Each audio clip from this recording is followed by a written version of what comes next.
Assalamualaikum warahmatullahi wabarakatuh. Nama saya Muhammad Fatih Bari dari kelas 11 IPA 5. Ingin menjelaskan tentang asam dan basa.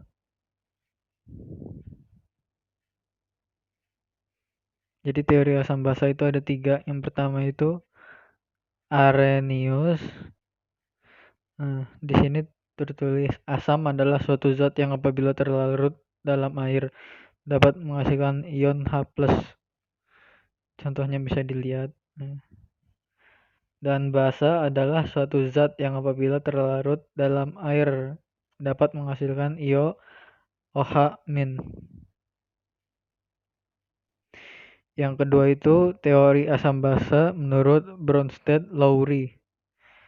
Menurutnya asam adalah suatu spesies kimia, molekul atau ion yang dapat mendonorkan suatu proton kepada spesies kimia yang lain atau dengan kata lain sebagai proton donor. Lalu basa adalah suatu spesies kimia, molekul atau ion yang dapat menerima suatu proton dari spesies kimia yang lain atau dengan kata lain sebagai proton akseptor.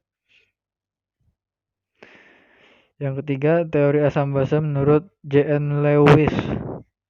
Asam adalah suatu spesies yang dapat menerima pasangan elektron bebas. Kalau basa adalah suatu spesies yang dapat mendonorkan pasangan elektron bebas. Sifat suatu larutan elektrolit itu ditentukan oleh banyaknya H3+, O+, dan OH-. Kalau larutannya sama dengan 7, itu larutannya bersifat netral. Kalau lebih dari 7 itu larutannya bersifat asam. Kalau kurang, larutannya bersifat basa. Kekuatan asam basa dan tetapan kesetimbangan ionisasi asam basa. Asam kuat, derajat ionisasi mendekati 1. Contohnya itu HCl. Untuk suatu asam lemah yang terlarut dalam air, Ha ionisasinya sebagai berikut. Titrasi asam basa. Titrasi asam basa itu adalah suatu prosedur analisis asam basa suatu larutan yang belum diketahui konsentrasinya. Yang pertama ini ada pembuatan larutan dengan konsentrasi tertentu, misal membuat larutan NaOH 0,1 m. Ini contohnya.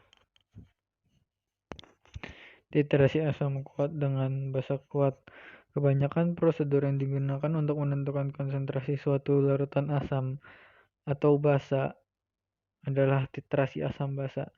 Dalam titrasi asam basa ini sejumlah volume tertentu suatu asam atau basa yang telah diketahui konsentrasinya secara pasti direaksikan dengan sejumlah volume tertentu suatu basa atau asam yang konsentrasinya belum diketahui. Terus ada larutan buffer. Larutan buffer atau larutan penyangga dapar atau penahan adalah larutan yang dapat mempertahankan harga pH.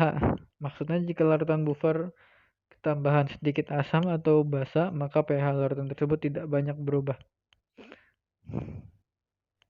Contoh-contohnya. Terus ada hidrolisis garam. Garam yang berasal dari asam kuat dan basa kuat.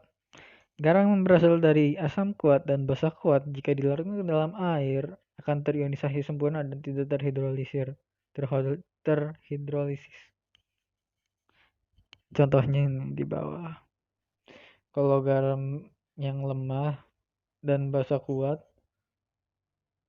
garam berasal dari asam lemah dan basa kuat jika dilarutkan dalam air akan teriolisir dengan sebagai partial dan larutannya bersifat basa.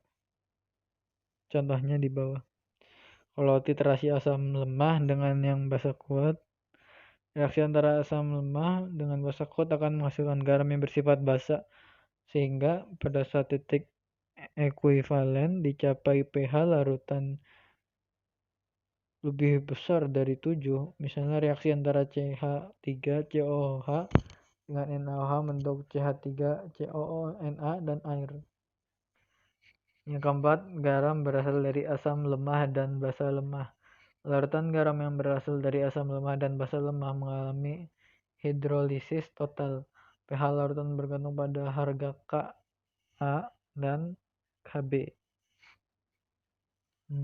Oke. Sekian, terima kasih. Wassalamualaikum warahmatullahi wabarakatuh.